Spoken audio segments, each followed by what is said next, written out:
Moon Knight. The reactions are in. We're going to talk about this is Digital Charcuterie. It's Super Tuesday. We talk all things superheroes. I am James. Joining me today is Steve. Steve, what up? Not too much. How you doing, James? I'm doing so well because it is Tuesday and we love talking about superheroes here on Digital Charcuterie. Thank you, everybody, for tuning in. Hi, Hector. So, are you excited for Moon Knight, Steve? I'm getting excited. Yeah. You gonna jump right into it? I want to jump right into it. How familiar are you with Moon Knight? Are you like a big hardcore Moon Knight fan? Not.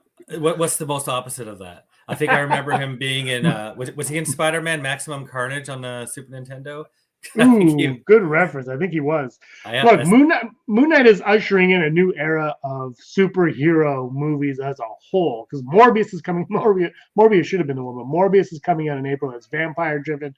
Werewolf by Night is coming out in October. That's all supernatural. So things are really looking intense, and they're going in a very different direction with Blade also coming in to the frontier. But now, Steve, early reviews are hitting. It was shown in the UK, I think just yesterday. The first 4 episodes were shown to viewers, and they've been tweeting about it. They're tweeting nothing spoilerific, but we're going to go into it. Or you want to look at the first? We'll look at some of them. We have, I think, 6 reviews to go over, but Steve, it is immensely positive. This show seems across the board that people are really, really excited for what the MCU has crafted here. Yeah, the word is really good. Everyone's saying Oscar Isaac is really good and delivers I think I read a mesmerizing performance, and that stuck out to me. That's a mesmerizing performance is high praise. So it's crazy. We'll see. This is one that we got from University Films. Moon Knight is fantastic, and Oscar Isaac is exceptional as the tormented Mark Spector. This is the Marvel show everyone is going to be talking about. Completely bonkers that leads with a haunting adventure. Hashtag Marvel Studios has knocked it out of the park with its best show yet. So this one here, there's a few things that struck me here, Steve. We got Oscar Isaac is exceptional as tormented Mark Spector, but there's a haunting adventure and the best show yet are the two things that really kind of stuck out to me. Haunting adventure, I'm all in. I love that. We talked earlier about films you can watch all the time, and for me, Sleepy Hollow is one of those ones that I can always watch. I absolutely loved it, and I can't wait to see what they have here. And of course, the best show yet. What are your anticipation levels for this? Do you think this is going to be the best MCU show yet? Hard to say. Like there's a lot of competition that should get that title. So maybe I'll keep an open mind to it. How many episodes is it going to be in total? I'm not sure, actually. I think it was 6. I believe. Because a lot of the reviewers said they saw 4 episodes. So I'm wondering how far into the story did they get? I'm guessing pretty far. I think they probably hit like the first hurdle. That hit. Yeah. The series consists of 6 40 to 50 minute episodes. So it's almost well. And Peacemaker, though, in fairness, Peacemaker, the critics saw the first 7 of 8. They saw 7 of 8. They didn't see the 8th one. Nobody was allowed to see the 8th one in that one. So exciting stuff over there. I'm really looking forward to this haunting adventure. That just sounds so cool. And bringing Blade into this world here. I'm also hearing that this isn't connected to the MCU in a lot of ways, which is strange to me. I've got to research that more. The only thing I saw said the reviewer only saw 1 reference to the MCU, and that was it in all 4 episodes. And someone for me, I'm all in on that. I absolutely love that. What would you say is the best? So as of right now, what's the best MCU show? Do the Netflix series count? Would Daredevil at this point be the best one, or would you think it would be WandaVision or Loki? Well, if you asked me that 2 weeks ago, I would have said no, they don't count. But I think the world has changed there. Tomorrow. Daredevil counts. The other ones, not so much. But I don't know, man. I've enjoyed them all for all different reasons because they're all different shows, right? Even down to the What If series. I love that. Oh, so you put a What If? Would you put What If above any of the other ones? Yeah, I mean, I'd personally, I liked it more than I would say I liked Falcon and Winter Soldier. Or, WandaVision to me had the best story that I was interested in. Loki, I just tried to make sense of Loki. that was the best I could do with that one. Left me wanting more, I'll say that. So yeah, I'm curious to see where this one mixes into things. I heard supernatural, and I've also heard there's a touch of like Indiana Jones and National Treasure. So I'm interested to see what that's about. Yes, that must be the haunted aspect. Yeah, maybe, there's a search for something, spiritual or whatever, or supernatural. And that's what leads them to the Moon Knight show. That's what this whole show is about. I have no idea what it's going to be about. I'm really, really curious. The next one we got to read right here is I've watched the first 4 Moon Knight eps, and I'm as divided by the show as Mark himself. When it works, it's a wildly original MCU entry with flashes of greatness. But some of the sillier aspects detract from the horror. Diehard comic fans might not enjoy it as much as newcomers. First of all, I know there's a lot of diehard Moon Knight fans out there, because I know like the hardcore comic book friends that I have. They're like obsessed with, they're really excited for this Moon Knight show. But my one concern was when they said this is going to, deviate from typical Marvel was, well, what's the humor going to be like? Is the humor going to detract from the horror aspect of it? And this is the only one I've read so far, but this makes it sound like there might be a little bit too much of that MCU humor going on. Yeah, quite possibly. I don't see how you make humor with that type of character. Like it can't be funny, ha ha. But Marvel's proven that they can make some things funny. So again, well, let's wait and see. That comment really that interests me. I find that very curious. Marvel, look, my one thing with Marvel is I love Spider-Man No Way Home, but if you haven't seen it, spoilers. It's out on digital today. Watch it.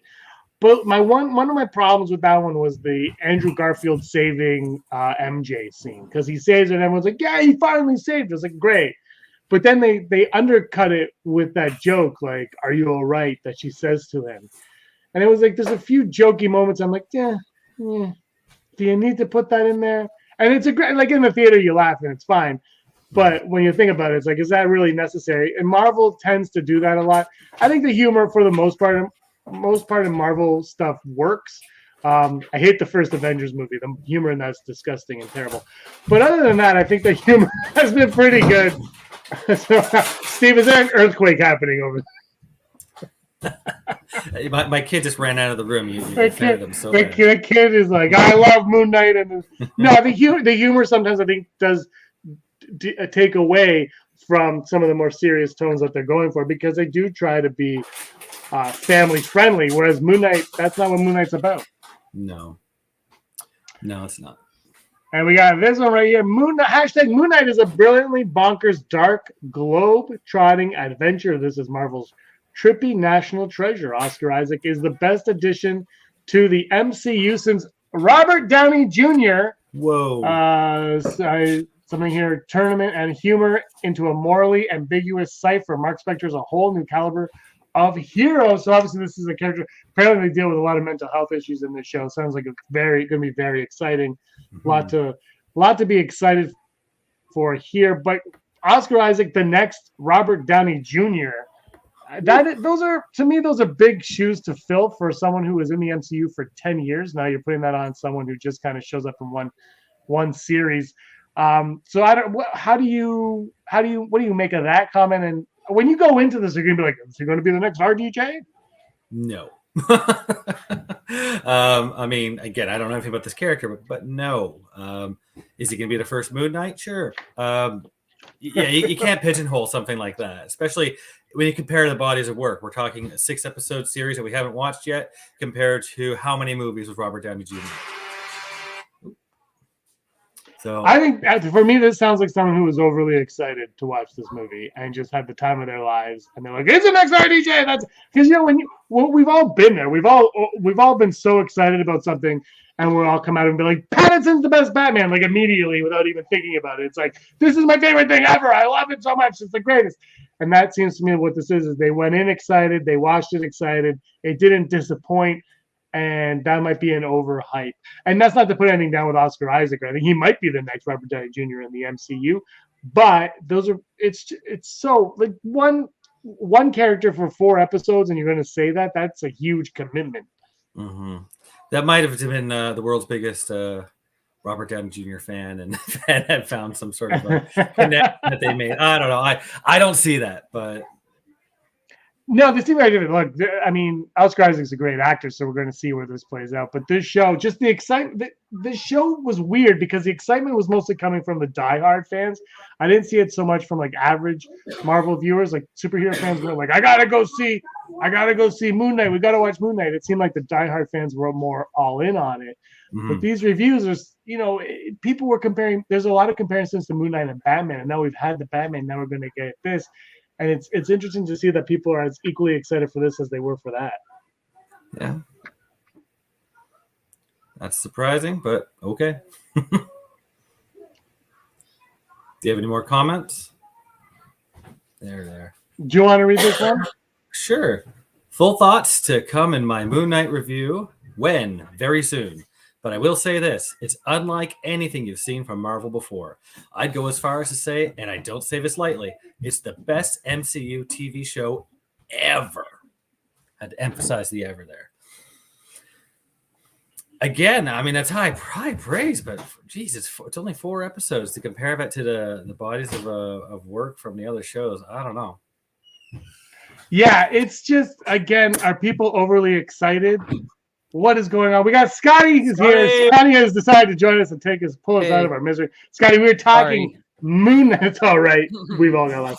We're talking Moon Knight reviews. They're coming in. They are overly positive. Steve just read this one right here. And they're saying that this is the best MCU show, and Oscar Isaac is the next coming of Robert Downey Jr. Scotty, we've talked about it. We're like, what? That makes no sense. How do you feel about it? Well, I guess my first question would be which one? Because he plays like 4 different characters. So which one's Robert Downey Jr.? They can't all be Robert Downey Jr. No, but I've heard the same thing, man. And I think it all has to do with that exact aspect of the show, the mental health thing, where he's bouncing back and forth between all these things. And then you throw in like Khonshu, just Egyptian moon god for fun. Okay, another review set compared this to like a National Treasure Indiana Jones thing with a haunted mission adventure. Haunted adventure is what they said. How much of Moon Knight do you know, and what do you expect from that? Like from those remarks, what kind of storyline are you expecting from that? I know a little bit about it. I know that he is some kind of like archaeologist and he's studying that stuff, or he works in a museum of sorts, but I'm not 100%. I can't remember which one finds the Khonshu thing, because Mark Spector is a mercenary. So he's always in these black ops type situations. I have to go back to the comics to figure out. And in the show, they don't make it seem like the Mark Spector character. I don't know how much we see of him in the trailer, actually. It seems like he kind of blacks out in those moments and then comes back and we see him like in the truck holding the gun, has no idea what's going on. They've been playing they've been playing a lot of that stuff close to the vest, I find. Like they're like, you know what? They're not giving too much away on this, I don't think. Those could come in the form of flashbacks. And man, I'm telling you, I really hope that Mark Spector starts to try to reach out to him with the memento type post-it notes, or like a little thing he did that he doesn't normally do and he like left it out of place. And it's just like that thing that triggers in his brain. Because eventually he's going to he uses them to his advantage. I think one of them is the Mr. Knight kind of persona. Mr. Knight. We're going to get Steve. Do we know what kind of superhero or whatever it is? Is he battling people on the street, defending somebody from getting mugged, or is there a bigger evil at play that he's up against? It's more demonic. Okay. He's fighting like a jackal type thing, or I don't know what it is in that one bathroom scene, but I think it's going to be all like because his power comes to him in Moonlight, I think, as well. So he's not like always Moon Knight. It's always at dark. Ties into like vampires, Blade, Midnight Suns kind of stuff. We could see some weird tie-ins to movies. Like Blade could be a thing that shows up. Yeah, I think Blade is going to be a thing that show. And some of it might not. He might not show up and be like, "Hey, I'm Blade. What's up?" Right. You know, it might be a little bit more. You have to pay attention or hidden clues to it. I think there was a Blade reference in the last trailer. I actually didn't see the last trailer. I cut myself off from it. So I don't know. Yeah, but I can't remember. Yeah, it was just I think yesterday or the day before it came out. So I haven't paid attention to that because I cut myself off. I apologize. But I want to go into this. We're only a few weeks away from this. I can't wait because one thing I learned, guys, from the Batman was the Batman gave away too much in the trailers. Like, I mean, it didn't give things away, but it showed too much footage in the trailers. Like the end of the movie is in the trailer, and that really annoys me. I just saw a commercial for it the other day. And I was like, on something that was taped on a TV. Yeah. And I was like, oh man, this is like a month ago, and they're showing like the end of the movie in that TV spot. Yeah, that's too much. You know, yes. Someone compared it to freaking the end of Fast and Furious, and now I can't unsee it. Where they're both like, they're separate. I can't unsee it. Well, I mean, that movie. I'm like, I hate you for saying it. Or those movies. It's the Anthony Mackie where he's like, you know, he's out of pocket, but he's right. Well, those movies make $1 billion. So if you got to emulate that, you emulate that, and you make it happen. Moon Knight. Let's go on to another Moon Knight review.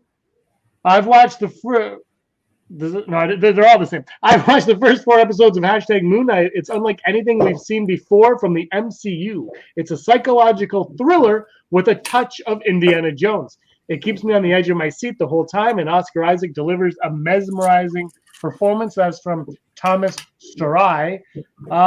Scotty, Indiana Jones psychological thriller. You here for it? I am. This sounds awesome. Mm-hmm. Mm-hmm. Sounds like he's gonna be the one that discovers the tomb of, you know, whatever, where that power comes from. I hope that it's like, and I've said this too about in my Blue Beetle video, the Cave of Wonders, and how like he'll find this thing with the power, and as soon as he touches it or picks it up, it's going to set off some traps in the pyramid or wherever he is, and he's going to have to run to escape. There's a lot of running in the trailer. A lot of running in the trailer, yeah. Do you guys think that there's a chance that Moon Knight will escalate to like Iron Man did and become a fan favorite superhero after the series?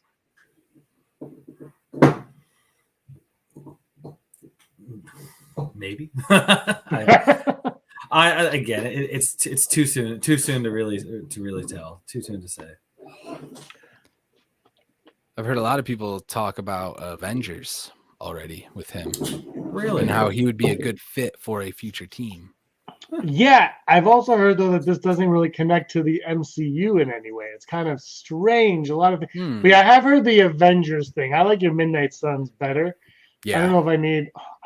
I said this. I think I said this last week, but I don't need any more Avengers for a while. Let's leave the Avengers dormant for a little while. We'll get Young Avengers first. That's fine. Yeah. But the Avengers, because look, we've had the Avengers and they were great, and we had like the big epic Thanos, like the whole thing, the Infinity Snap, Endgame.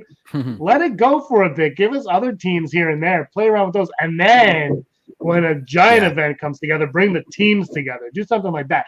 Because we've had the mystique of the Avengers is. I mean, it's not gone. People are obsessed, but it's just, I don't know. If you let it breathe a little bit, come back to it. Yep. Yeah, I keep telling people we're in like phase 1 all over again. So people are harping on some of the TV shows. It's like, yeah, a lot of that is kind of filler if you think about it. Some people might just be more fans of the movies. I'd be interested in the people that skipped some of the shows that are now going to see like Multiverse of Madness and be like, damn, what happened in WandaVision? And now they got to go back and watch the show again. Stuff like that. Hopefully someday Star Wars gets on that level where like things become rewatchable, like they're throwing Inquisitors in here and things like that. So people go back to Rebels to really find out about those guys. But I think it's smart. Actually, Scotty, as someone who's watched What If and Rebels, how do they compare? Because I've noticed like MCU fans watch What If. It's not like, oh, it's a cartoon. I mean, some of them it's a cartoon, but for the most part, MCU fans are like, I'll watch What If. Whereas Star Wars fans, they stayed away, like a lot, not the diehards, but a lot of people just stayed away from Rebels and the animated stuff. So where are you on that? Like, as someone who's seen both and a fan of both, like, I think can you understand why? Because it's animation, I think it's kind of a cult classic type nerdy thing where like it's not kids watching it or like super fans, basically. Rebels, I think, is one of the best storylines of Star Wars from beginning to end. Like top 3 at least. No question. People who have not seen it need to. It fills in a lot of really cool stuff right after Order 66. And What If does the same thing. Like it fills in what could really be going on is endless. Like the possibilities are endless. Some of those issues were like some of those episodes were kind of a miss. Yeah. The party Thor thing, but that is a universe where Loki is like sided with the dark elves or whatever they are. So, and it's all connected. It's all connected. Those shows are actually a really good comparison of animation that gets overlooked by people who aren't like really sweaty about this stuff. Yeah, because like Rebels is like you said, it's one of the best Star Wars storylines, and dude, honestly, when it first came out, everyone hated it because it looked too Disney and too round and circular. If you remember that. Same thing happened though with young Ahsoka and the first couple seasons of Clone Wars. People came around to that. Rebels really takes off, bro. Like I already see someone who hasn't seen it. It takes off when Maul shows up. Like Darth Maul is a huge part of this, and once you meet him, it's like boom, I'm in Star Wars again. So yeah, like the first season is fine, but yeah, you get through that, and then it just becomes something. Season 1, you're getting to know the team. You're getting to know Ezra, Kanan, Harrison Dula. Like these are people you fall in love with, man. Yeah, they end up being, and they're coming to live action right now, so you still have time. You still have time, but that's the thing: are people going to go back and watch it? So I think they will. I think this Grand Inquisitor stuff's gonna. I know we're railing, but we'll get back on Moon Knight. Yeah. Has the excitement level shifted from either of you based on these reviews for Moon Knight? I wouldn't say excitement, but curiosity, sure. Now I'm like, can it live up to that kind of hype? That's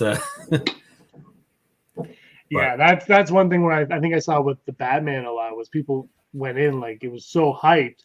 They come in and they come out and they're like, nah, wasn't that good. I'm like, are you crazy? But 7 out of 10. But when you build something up to somebody, it's harder for that to meet the expectations that you've created. Yeah. Dude, so now think about all of these same critics who just came out of the Batman. A lot of people are, dude, I've heard people say wild stuff like it's the best comic book movie they've ever seen. So there's people doing reviews like that are doing these same reviews for Moon Knight, and they're keeping Moon Knight up there, and they just came off Batman. So I am like, I'm ready for this show.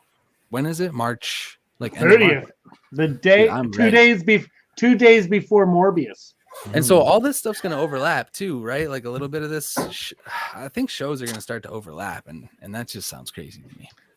You're going to have to. What you guys see the Miss Marvel trailer today? We got the Miss Marvel trailer dropped today. Yep, Scotty, I'll start with you. You liked it? What'd you think of it? I liked it. I don't know how true they're staying to like her origins in the comics and stuff like that because I'm not really familiar with it. But I don't know if anyone in here follows the same circles, but Chillmonger, I don't know if you guys know that channel. He did a kind of good breakdown. I think it's of current canon for her. She's in high school, but the bracelet that she puts on and that kind of stuff really piqued my interest because I got 10 Rings vibes from it. Yeah, it looked like that. But again, like I don't think that the 10 Rings origins, I think it should be the McLuhan race. Like I want Fing Fang Foom, the big dragon. I want it to be alien tech. Nobody seemed to know what it was. But I don't know how she gets her powers really. Or if I don't think it's from this heirloom type of thing. I thought it was something else. I like the style of it. To me, like it came across like Scott Pilgrim style. Like yes, I said that. Yeah, it's definitely it might not be for everybody. This one I think is going to be more divisive with the fan base than say Moon Knight is. But I'm watching that. I'm like, oh man, my kid's going to love this one. That's that's going to pique his interest just because of the style that they're presenting it in. Again, I don't know anything about where it's going to go or what, who the big bad is in that, or even if there is a big bad, I don't even know. But yeah, style wise, I think it's going to make a difference and probably draw, cater to the younger crowd. Yeah, the first time I said it reminded me of Nick and Nora's Infinite Playlist, something like that. Like it wasn't. I mean, it's not for me also, but I wasn't really on board. I was like, whatever, looks fine, looks cute. The second half had me a little bit more intrigued and a little bit more excited for it. I'm still not sure. It's the June release, which is when they had Loki last year, and Loki was massive, obviously. It was the biggest premiere in Disney Plus history. So, I mean, June, it works for them. I don't know, though. Maybe this is a good out of school. Let's watch Miss Marvel every Wednesday, during the day or whatever. I don't know. The trailer didn't blow my mind, but like you guys said, it looked fun. And it looked like something if I was a lot younger, I'd be really excited about. Mm-hmm. Yeah, she's going to have a hard time because she's one of those characters that's in between. It's like they're bringing in all the young Avengers, man. I'm telling you. We had, what's her name? Kate Bishop. Yep. Both of Wanda's kids. Mm-hmm. And this character, Kamala, or I think that's her name, Kamala Khan. Yeah. She's in the age range that's between those two ages. So she's like younger than Kate Bishop in high school. Like they're going to have to tell all those high school tropes. So I don't know how fast they'll get through that. I think it doesn't look like she's really hiding her power all that much. It seems like she's used it in front of a bunch of people that she knows. But in the comics, like it transforms what she looks like and stuff. So I don't know. The outfit that she has looks more like Captain Marvel than the Ms. Marvel I know from. Well, I think that's where they're getting to, right? Because she's a Captain Marvel fangirl, right? Yeah. So I think where they're going, I think she's going to eventually get to her own thing. But I think, but for now, she's going to wear this to emulate her hero. I think I kind of thought that because when I first saw this, the set pictures and all that, I was like, it looks kind of whatever. But now it makes sense because now I'm like, oh, she's basically in a Halloween costume of her favorite superhero, and so I think eventually she'll evolve and get her own. That's what I'm thinking. What are her powers? She can make ice with her feet. She's a what do they call it? Anamorph? Not an anamorph, but like a polymorph. That's cool. She's a polymorph, so she can change the shapes of her hands and things like that. I don't think it's like Green Lantern where she can like summon a thing, but But yeah, she's like got I believe that comes with invincibility type of Captain Marvel level strength. I think she's going to be a part of the Marvels, I think. Yeah. I don't know how they're really going to tie it all in. I thought she was confirmed to be in the Marvels. Mm-hmm. Oh, I remember what I was seeing now from the Chillmonger video. The Terrigen Mist, bro. What? From the Terrigen Mist from X-Men type stuff. And this is how the Inhumans are created. Mm-hmm. So, okay, this is what it's all coming back now. Basically, because it's in her DNA that she's like part Kree or whatever they want to say the Inhuman part of her is. The Terrigen Mist is a part of a deep comic. You got to look that up. But she inhales it, and it basically unlocks her innate ability within her DNA. And that's how she gets her abilities in that comic. So this just kind of looks like it's a family heirloom type of thing. But I don't know, man. I'm probably some of that's wrong. But it makes me want to look up the character, Yeah, sure. I will say it actually made me want to do that, but I haven't had time. It's like mutants are coming very soon. Mutants and other types of power sets. So she's one of the ones that kind of teeters, I think, in between. And she'll be coming out after Doctor Strange. So anything goes on there in regards to mutants and other characters that we've had. Yep. Exciting times. Okay, let's move on to Batgirl. Guys, Batgirl, #1 movie of all time, is coming. It's gonna be better than the Batman. It's strange because DC, like Warner Bros. Was like, all the release dates are out the window. The Flash is now coming out in June. Batgirl is still coming out in December, apparently. Like they just announced the December release date 2 weeks ago, and then they shifted everything. I don't know what's up. I don't know if it's going to move. I think it probably will because Michael Keaton's return as Batman can't be in Batgirl, right? It has to be established in the Flash. Am I crazy for thinking that? No, I think no offense, I think you might be because he could still just she could just be in the Burtonverse. Like she could just be I guess. Well, no. Yeah, okay. I see what you're saying. Well, because so this is where I get confused because she's the actress is African American, correct? And so the Gordon in the Burtonverse is not. Yeah. And I know I'm getting weird about it, but follow me because if it is the Burtonverse, that wouldn't work. So how does Keaton meet her? That's what I'm saying. I thought Flashpoint type stuff was involved in all of this. If it is, then they've got to shift this. They've got to move the release date to like July. So they haven't talked about Batgirl release date. No. Well, they did. So they talked about it like a week before, and then they changed everything the next week. So that got pushed back too. No, not yet. It will. I think you're right. I think it will. Okay. I think it has because to. I think until I can buy a ticket for it, I don't believe anything with the DC universe. That's a smart strategy. Well, I don't. Look, I for the Flash though, dude. My God. Dude, honestly, there's that meme going around of Ezra Miller in the Flash getup, and they've made him look old. By the time it comes out, that's going to be true. It's sad. It's like this movie's been was supposed to be made like 7 years ago. And it just keeps getting delayed and delayed. And this is like DC did the multiverse first, but it's gonna look like they're copying Marvel again. Yep. Because it's taking them so damn long to get there. Like once you say multiverse, and look, God bless Doctor Strange for acknowledging this. You can do whatever you want. Nothing has to make sense. You can walk through a sideways wall into air. It doesn't matter. And it doesn't like multiverse. Done. And DC is like, well, yeah, but delay. I can't figure. It makes no sense to me. It's so frustrating. I was looking forward to the Flash in November. Now it's June. So look, guys, we have got Black Adam coming out in October. So there's a 3-month delay, which is, when Shazam come out? December. It was supposed to. Black Adam's October. Shazam 2 is December, the same day as Avatar 2. And by the way, Shazam was supposed to come out in June. They've made that one come out 6 months earlier now. I don't know. It doesn't even make any sense. And then you've got Aquaman in March. To Black Adam. Yeah, I think that okay. But then you got Aquaman in March was supposed to come out when Shazam was coming out, and now the Flash is in June in No Man's Land. I think I agree with you. I think Black Adam, I think might have been moved to get it closer to Shazam, but I don't think Shazam could have been moved to get closer to Black Adam in July because of special effects. So I think you got a 1-2 punch there. And if people like Black Adam, they're going to go see Shazam 2 even more than they would with Black Adam.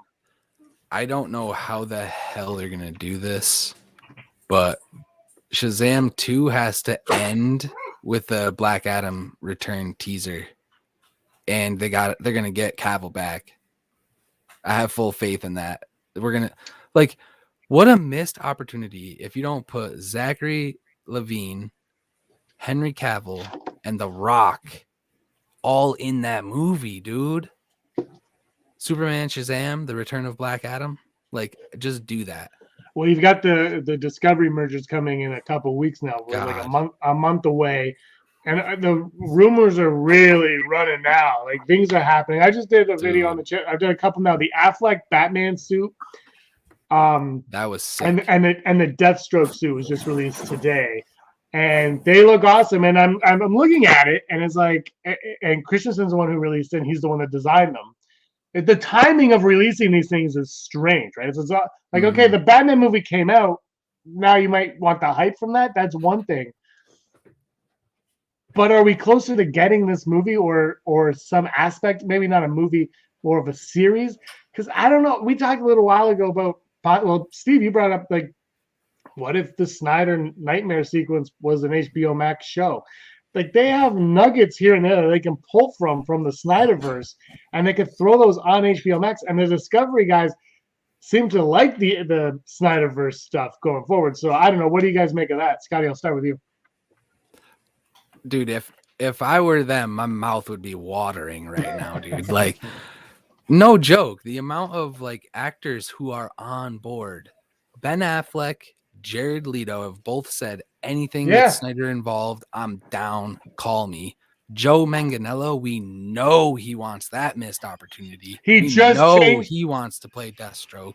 He just changed his Instagram profile picture a couple weeks ago to Deathstroke. Dude, I want all of the Snyder stuff to live on HBO Max.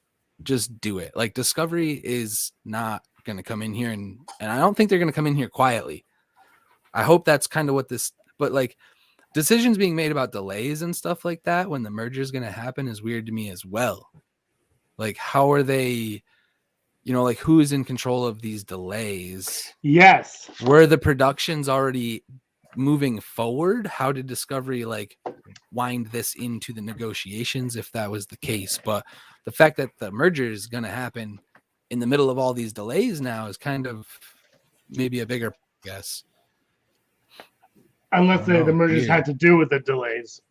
Steve, what do you think of the Snyder stuff? Is it possible to come back?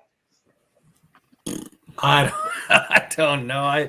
You guys know I cannot wrap my head around the DC universe, and it's getting harder and harder. I get more and more excited with what I'm hearing, but like I said, until I can buy a ticket for it, I'm not going to take it seriously. I'd love to see it. I'd love to see it, but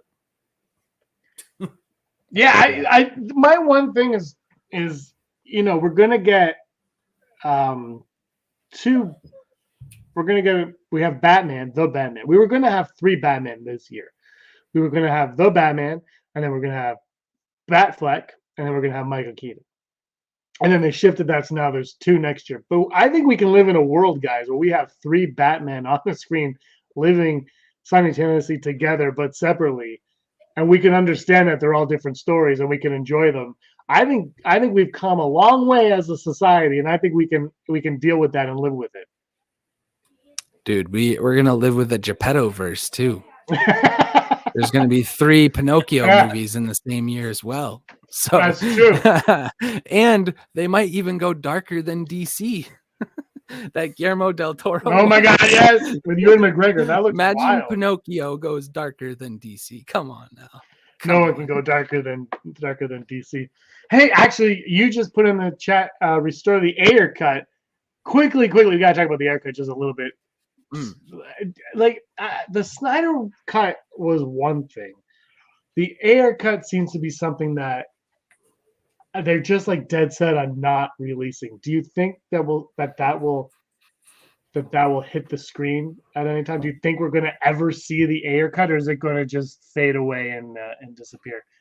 I've followed this very, very closely. Actually, on my channel, there is a live stream for sure with the release, the Ayer cut in the title. He's very, very vocal on Twitter. He wrote like a 2-page like dissertation about his military experience, what he puts into his scripts, what he gives to his stories, what was cut from it, and how it affects a writer. Dude, it was like, he said, this is the last thing I'm going to say about it. Spoiler, it wasn't the last thing he has said about it. It wasn't at all. Dude, they're going to do it. I mean, I feel like the fans are going to latch onto that. Once he'll start dropping more like hints. He has it. He has photos. He's done all these things. I don't actually know why the fans have not jumped on this more. That's kind of why I was championing it for a long time. Like, this is the guy that did Training Day. Like, he has done some movies, bro. And the fact that they cut all the Jared Leto stuff, like, that's where all this started for me with DC. Like, that movie just got butchered and left on the floor somewhere. Like, you guys know that Suicide Squad movie is not my favorite movie. I love the DC movies, but the Suicide Squad was the one I said, ouch. I've watched it a few times. I watched it a few times since. It feels all very disjointed. And I just remember when I left the theater, I didn't know all the drama right when I saw it. Remember thinking, like, David Ayer was like, he knows what it needs. Like, he knew the beats that the movie needed to hit, but I was like, it didn't feel like he knew how to get there. And now I'm kind of like, I know maybe he did know how to get there, but somebody else cut it, and the person who cut it didn't know how to get there because they're really good at making trailers more so than movies. Because that was my biggest take, aside from a few other problems that we won't get into. But my biggest one was it felt like he knew what beats to hit, but didn't quite know how to get to those beats, especially not in an organic way. So I'm all in on watching the Ayer cut. Steve, I know Suicide Squad is your favorite movie of all time. Would you be interested in watching the Ayer cut of the Suicide Squad? Not even an Ayer cut? No, you just hard pass? Could not care less. Scotty's gonna jump through the screen right now. No, it is what it is. I think a lot of it, like a lot of that stuff we're talking about, I think is out of these directors' controls when it comes to DC. And I think there's kind of like this myth where like everyone assumes that every story group has all this control and stuff. Where like the Star Wars story group, I feel like just is there to kind of keep you on the right path. You don't want to make a mistake. You don't want to make a mistake that fans are going to jump on you for. And they can give you the name of a planet, right. Whereas the DC story group are like people like Jeff Johns who are like Green Lantern off limits. No one can touch Green Lantern. We're doing Green Lantern Corps on a show. He can't be in Snyder. He can't be in anything. So we got people like that over there calling all the shots and stuff. These people have an arm tied behind their back and they're trying to tell a good Suicide Squad story. Like, I don't know, man. I'm ready for them to open up the floodgates. They're doing this Suicide Squad video game where their objective is to kill Superman. Like, that's a show people would freaking subscribe forever for. Like, do that. Yeah, I'm all for that. I love the Injustice games too, where you just fight each other. I think a good story comes first. It's funny now though, like the Ayer all cut their aside, animated stuff. It's so good. But the Ayer cut aside, it's funny now when you got The Suicide Squad by James Gunn, The Batman by Matt Reeves, Joker, Todd Phillips, and now they're like, well, it's all going to be creator driven. Wait, you had that, and then you took it away from them, and like I don't understand. Like that seemed, like for me that is the thing that they have but that can separate them from Marvel. Is Marvel? We said this before. Marvel could be our serialized, fun, popcorn-filled. Let's go to the theater and watch this serial, right? And the DC stuff could be like, ooh, what's this one going to be? Like they could separate themselves in a good way like that. Like all of a sudden you have the Joker and you have the Batman and Suicide, but then Suicide Squad could come up and be like, well, that just felt different in all levels. And I like them being different because if we get too much of the same, it's just going to get boring and they're going to kill the genre. And when that genre dies, movie theaters are done. They're just not going to survive. So I think keeping them different is good. It's unique, it's strong. It's going to make them a stronger brand. And maybe they're never going to catch up, quote unquote, catch up to Marvel. But maybe they don't have to. Maybe they could just be their own thing and live with it and accept it. I was looking at the box office numbers. I don't have them in front of me right now. I could Google them. But if you looked at them, the DC stuff, like the lowest comic book movie on the modern. Do you guys know what it was? I was on Wikipedia, but the bottom one in the modern era, which I can't remember what the oldest movie was, but let's say the last 10, 15 years or so. Yeah. On the bottom, the lowest grossing movie of them all. I want you both just to take a guess right now. I mean, I'm gonna go with Batman versus Superman or something. Ooh, it's definitely DC. That's what I was gonna go with too. Okay, you're both wrong. It's Thor. It's Thor. He's getting his fourth movie. The first Thor. I mean, it's a long time ago. So, but the first one, he's getting his fourth movie this summer, and that was the lowest grossing on Wikipedia. Batman and Superman was up. It was upper mid. It was like upper mid, which was. I thought two things. I'm like, I made a pretty good amount of money, but also, I don't know. If you put Batman and Superman in their first movie, they got to hit $1 billion, right? Yeah, but like it was still pretty high. Like it was above a bunch of other movies that you would be surprised at. Like it was right in the thick of things. So I was surprised when I looked at that list. Yeah, I think Aquaman was the biggest MCU or DC one, or maybe not. I'll look at the list. I'll find it. It was a fascinating. It was just I can't remember why I looked at it. I just randomly did. It was crazy. It was just kind of crazy to see. Yeah, it's crazy to compare that now to like the current times of cinema, and like I like how now it's like a new metric. Yeah, and it's like even in sports, it's like towards the end of some of those seasons, all the games got cut and they just had to start playoffs where they were. And like everyone was like, this season doesn't count as a fake championship. It's like, no, these are just fake numbers. Or it's like, I remember before the dark times. Like the numbers used to be so much better. Everyone's suffering though. They are, but I mean, streaming is keeping them afloat. Kind of like Do you have an update on how the Batman's doing? Actually, yeah, let's look at that because it might have come I haven't actually looked either. To the Batman box office. Global. I watch that. We were just looking at we have a movie tavern near us where you can like order dinner and a beer and you sit in a reclined seat. Yeah. Nice. Yeah.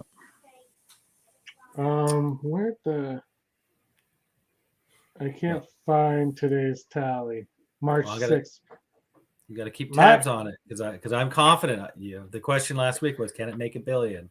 It passed. Yes. It passed 463 million yesterday. Okay. Nice. They say it's going to hit. That was on the weekend. They say this week it's going to hit 500. It's going to hit $500 million this week. Forbes though is saying it's going to top out between 6 and 7 somewhere in the 700s probably. I think I said 7. Said 7. I go back and watch the tape. It would be great if I hope they don't. I think it's viewed as a success, but I hope it's not viewed as a failure if it doesn't hit $1 billion. But here is a question for you. We'll start with Scotty because if this doesn't make more than, I'm going to get the numbers here in a second, but if this doesn't hit more than Batman v Superman, then do you start to question why they just didn't go ahead and let the Snyderverse continue? Yeah, there's a lot of questions around all that stuff, and I kind of stopped asking myself them because I don't know what's going to happen after the merger, honestly. Like, I'm just fingers crossed, and I hope that all the fans are happy with some of this stuff. I think a majority of fans are happy with this Batman stuff, and hopefully this is going to start opening their eyes up to what we want from Superman, but like they need to do something with Superman ASAP, surely, in my opinion. The Trinity is looking a little rough, especially after Wonder Woman 84. Okay, so I found a different article that actually has Thor higher than the Wikipedia one. Okay. So, but number 100 is Cowboys and Aliens. Oh, wow. Snap! I saw John Favreau. By the way, Batman and Robin. How are they ranking this? I don't know. Wait, that was John Favreau. Nice. Yeah, it was supposed to be Robert Downey Jr., but I think they got into an altercation. Spider-Man with No Way Home, by the way, is number 2, no matter how you slice it. So, yep. Here's Box Office Mojo. This should be accurate. 1 is Avengers Endgame. 2, lifetime gross opening. Okay, lifetime gross. This isn't. That's not global though. Anyway, it's gonna get high up there. We'll keep talking about it. We'll keep tabs on it. Let's move on. We'll continue talking about Batman. Sam Raimi did an interview and he said that he would love to do a Batman movie. He alluded to it. He didn't come out and be like, "Give me a Batman movie. I want a Batman movie." He just kind of said he would love it. It's on his list. It's one of his all-time favorite comic book characters. Spider-Man, of course, is on there. He did say that Spider-Man would be on top of Doctor Strange on that list. Shocking, though. Who likes Doctor Strange more than Spider-Man? Let me look at the box office. Nobody. Doctor Strange is fun, but I actually really like the first Doctor Strange, and the hate that it's getting online right now is weird to me. This is the thing that I hate though is Spider-Man was a great movie, and then Batman comes out, and somebody might like Batman more than Spider-Man, and all of a sudden Spider-Man's the worst movie to ever be made. Throw it away. Yeah. Why? I can't watch that movie. It's terrible. Why are there 3? There shouldn't be 3 Spider-Man, but we want 3 Batman.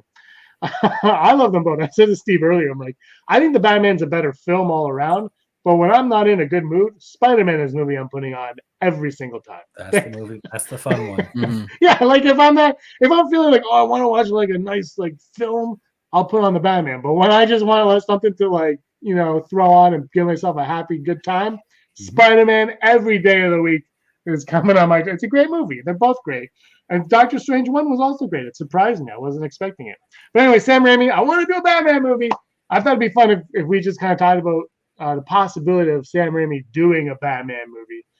Because, guys, I got a Batman that I would actually love to see him tackle. HBO Max exclusive. The Batman Who Laughs. That is the Batman I want Sam Raimi to do. He's got his horror background. It's so good. I love the Batman Who Laughs. If you don't know the Batman Who Laughs, he starts laughing. I think it would be great. I think that would be a lot of fun. That would be my go-to for Sam Raimi. You give him like a little like limited series on HBO Max on the Batman Who Laughs or a movie, whatever. But like, just let him have fun in that universe. I think he would slaughter.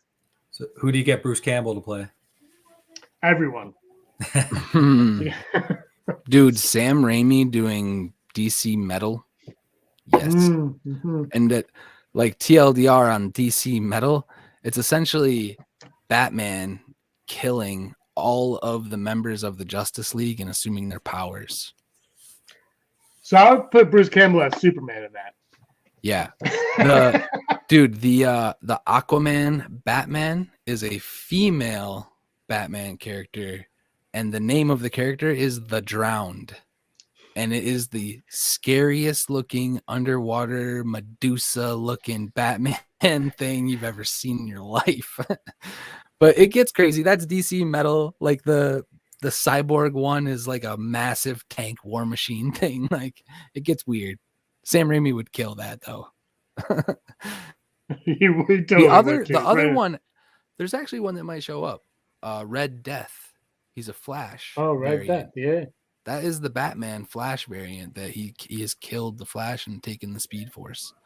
So that's another one a lot of people are like kind of familiar with because that name comes up, Red Death. Steve, what about you? Where would you like to see Sam Raimi and Bruce Campbell go?